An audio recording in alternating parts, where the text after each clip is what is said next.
കർത്താവിൻ്റെ സംരക്ഷണം. അത്യുന്നതൻ്റെ സംരക്ഷണത്തിൽ വസിക്കുന്നവനും സർവശക്തന തണലിൽ കഴിയുന്നവനും കർത്താവിനോട് എൻ്റെ സങ്കേതവും എൻ്റെ കോട്ടയും ഞാൻ ആശ്രയിക്കുന്ന എൻ്റെ ദൈവവും എന്ന് പറയും.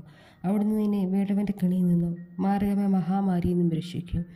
തൻ്റെ തൂവലുകൾ കൊണ്ട് അവിടുന്ന് നിന്നെ മറച്ചുകൊള്ളും. അവിടുത്തെ ചിറകളുടെ കീഴിൽ നിനക്ക് അഭയം ലഭിക്കും. അവിടുത്തെ വിശ്വസ്തത നിനക്ക് പരിചയം കവചവുമായിരിക്കും. രാത്രിയുടെ ഭീകരതയും പകൽ പറക്കുന്ന അസ്ത്രത്തെയും നീ ഭയപ്പെടേണ്ട. വീട്ടിൽ സഞ്ചരിക്കുന്ന മഹാമാരിയും നട്ടുച്ചയ്ക്ക് വരുന്ന വിനാശത്തെയും നീ പേടിക്കേണ്ട. നിന്റെ പാർശ്വങ്ങളിൽ 1000 മരിച്ചു വീണേക്കാം, നിന്റെ വലതുവശത്ത് 10,000, എങ്കിലും നിനക്ക് ഒരനർത്ഥവും സംഭവിക്കുകയില്ല. ദുഷ്ടയുടെ പ്രതിഫലം നിന്റെ കണ്ണുകൾ കൊണ്ട് തന്നെ നീ കാണും. നീ കർത്താവിൽ ആശ്രയിച്ചു, അത്യുന്നതനിൽ നീ വാസമുറപ്പിച്ചു. നിനക്ക് ഒരു തിന്മയും സംഭവിക്കുകയില്ല, ഒരനർത്ഥവും നിന്റെ കൂടാരത്തെ സമീപിക്കുകയില്ല. നിന്റെ വഴികളിൽ നിന്നെ കാത്തു പാലിക്കാൻ അവിടുന്ന് നിന്റെ ദൂതന്മാരോട് കൽപ്പിക്കും. നിന്റെ പാദം കല്ലിന്മേൽ തട്ടാതിരിക്കാൻ അവിടുന്ന് നിന്നെ കൈകളിൽ വഹിച്ചുകൊള്ളും. സിംഹത്തെയും അണലിയുടെയും മേൽ നീ ചവിട്ടി നടക്കും, യുവസിംഹത്തെയും സർപ്പത്തെയും നീ ചവിട്ടി മതിക്കും.